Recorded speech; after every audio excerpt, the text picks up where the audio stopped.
जय हिंद मेरे प्यारे दोस्तों। आज मैं आपको कक्षा 10 प्रश्नावली 13.1 का प्रश्न संख्या 7वें का हल कराऊंगा। कह रहा है वायु में सल्फर डाइऑक्साइड SO2 की सांद्रता भाग प्रति मिलियन में को ज्ञात करने के लिए एक नगर में 30 मोहल्लों से आंकड़े एकत्रित किए गए हैं जिन्हें नीचे प्रयुक्त किया गया है।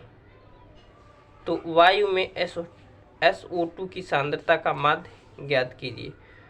तो हमारे पास वायु में सल्फर डाइऑक्साइड SO2 की सांद्रता को ज्ञात करने के लिए एक नगर में 30 मोहल्लों से आंकड़े एकत्रित किए गए हैं। 30 मोहल्लों के आंकड़ों एकत्रित किए हैं। तो यानी 4 ऐसे मोहल्ले थे जिसमें SO2 की सांद्रता हमारे पास 0.00 से लेकर 0.04 के बीच आई, और 9 ऐसे मोहल्ले आए जिनकी SO2 की सांद्रता 0.04 से 0.08 के बीच आई, और 9 ऐसे मोहल्ले थे जिनका SO2 की सांद्रता 0.08 से 0.12 के बीच आई, और 2 ऐसे मोहल्ले थे जिनका SO2 की सांद्रता 0.12 से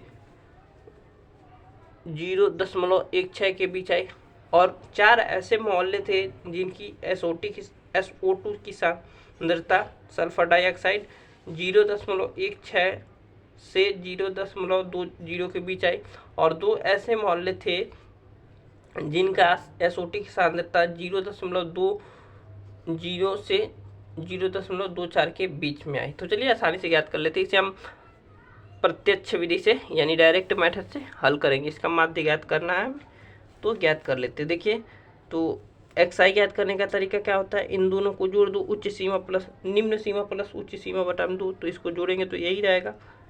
तो क्या आ जाएगा हमारे पास 0.02। ठीक है, पुनः इसको जोड़े 8 6 14, तो इसको करेंगे तो 0.14 आ जाएगा हमारे पास। ठीक है, 14 भाग देना है तो 0.7 आएगा ना, 0.7 आएगा। ठीक है, 8 6 14, 8 6 14, 8 और 4 12, तो यहाँ 6 आएगा ना यार, गलत काहे कर रहे हो। 0.06, 8 12 8 20, तो 20 का भाग देंगे 2 से तो 10 आएगा। 0.1 देख रहे हैं, 4 4 पड़ रहा है, 4 2 6 6 4 10, तो यहाँ पर हो जाएगा 14, यहाँ पर हो जाएगा 4 बढ़ाएंगे तो कितना हो जाएगा 18, यहाँ पर कितना हो जाएगा 22। सबसे आसान तरीका एक बार देख लीजिए कितना का पैटर्न बन रहा है। 4 का बन रहा है तो 4 2 6 6 4 10 4 14 14 4 18 18 2 18 4 22, एक बार करके भी देख लिया जाता है। तो 14 और 10 24, 24 और 20 44, और 22 गुना का 44। Very good. अब इसको गुणा कर लेते, बहुत आसान हो जाएगा। तो 4 से गुणा करेंगे तो 0.0 और 4 दूना का 8। इसी प्रकार हम करेंगे 0 और 9 चौको 36, 9 चौको 36 का 6, और 9 में 0 करेंगे तो 0, हमारे पास हासिल रहा, 3 में 0 जोड़ेंगे तो 3 आ जाएगा। यहाँ से आ जाएगा 0.9, 0 में 0 और 9 करने 9। ठीक है, अब यहाँ पर 0 और 14 दूनी 28, ऐसे भी कर सकते हैं। 18 चौको 72, 22 दूना का 44। अब इसे कैलकुलेट कर लेंगे, टोटल FI इंटू XI, तो क्या आ जाएगा हमारे पास 8 6 14, 14 8 22 2 24 और 24, अच्छा 28 का 8। फिर से एक बार कर लेते हैं, 8 और 6 14 और 14 और 14 8 14 8 14 8 22, 14 8 22 होता है ना, 14 अच्छा 8 अच्छा 14 8 22 और 22 2 24, 22 2 24 और 24 4 28 हो रहा है दोस्त, गलत कुछ किए क्या। देखिए 4 2 6 और 6 8 14 और 14 6 कहाँ गड़बड़ कर दी भाई? हाँ यहाँ देखिए, यहाँ कुछ गड़बड़ कर दी। यहाँ 9 है और यहाँ 6 है, तो 9 छक्के 54 होता है। 36 कौन लिखा बेवकूफ़? ये बेवकूफ़ कौन था जो 36 लिख दिया? 9 चौको को 36 कर दिया, यहाँ 9 छक्के 54 होगा, तो कौन है? क्या गड़बड़ आ रहा है? 9 छक्के 54 अब सही आएगा। ठीक है, यहाँ पर 54 नहीं, थोड़ा थोड़ा हर वीडियो में मेरा ही गड़बड़ा जा रहा है। ठीक है, चलो कोई नहीं, लेकिन सही भी हो जा रहा है, अच्छी बात ये है। 8 4 12, अब 12 2 14, और 14 8 22, अच्छा 26 का 6, यहाँ 6 आना चाहिए था, तो अब आ गया। ठीक है, तो हमारे पास हासिल बचा 2 2 और 5 7 और 7 और 9, 7 9 16 और 16 2 18, 18 4 22, 18 4 22 और 7 22 और 7 29। 0.2 अंक के बाद लगाया तो 2 अंक के बाद लगा देंगे। ठीक है, 2.96 आ रहा है हमारे पास। तो हमारा एक्स बार का फार्मूला क्या होता है? Total F I into X I वटा में टोटल, यानी कुल एफ आई। और कितने मोहल्ले थे? 30 मोहल्ले थे। कहा है? तो हमारे पास आ गया 30। तो हमारे पास मान रख दिए 2.96 इंटू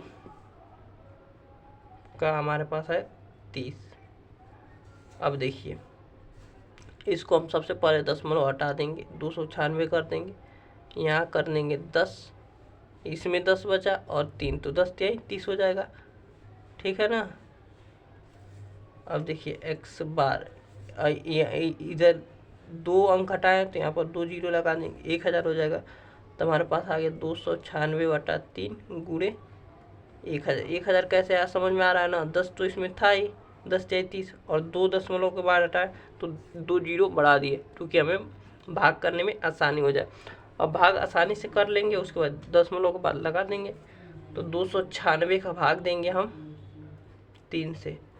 8 3 का 24, 29 का 27, तो 29 27 हाथ में लगा 2 6, 8 3 का 24 हाथ में लगा 24 और 2 26, 2 पॉइंट लगाएंगे, 0 बनाएंगे, 36 18 2, अब 6 6 आएगा, 6 6। ठीक है, तो हमारे पास आ गया एक्स बार की वैल्यू 9.8666। ठीक है, अब इसका भाग देंगे हम 1000 से। तो 1000 से भाग दे देंगे तो हमारे पास एक्स बार की वैल्यू आ जाएगी 3 अंक के बाद 0.98666। तो हमारे पास यहाँ था ना, तो 1 2 3 यहाँ पर हमारे पास आंसर आएगा।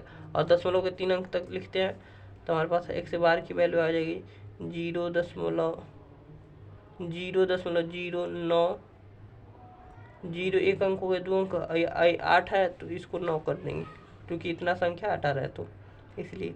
तो 0.099 हमारे पास आ गया। क्या आ गया? SO2 की सांद्रता आ गया, SO2 की सांद्रता लिख देंगे अतः माध्य बराबर, अतः माध्य बराबर। तो मुझे ऐसा है कि आपको समझ में आ गया होगा। बहुत ही आसान क्वेश्चन था और बहुत ही आसानी से हमने हल कर दिया। तो मिलते हैं अगले वीडियो में प्रश्न संख्या 8वें के हल के साथ।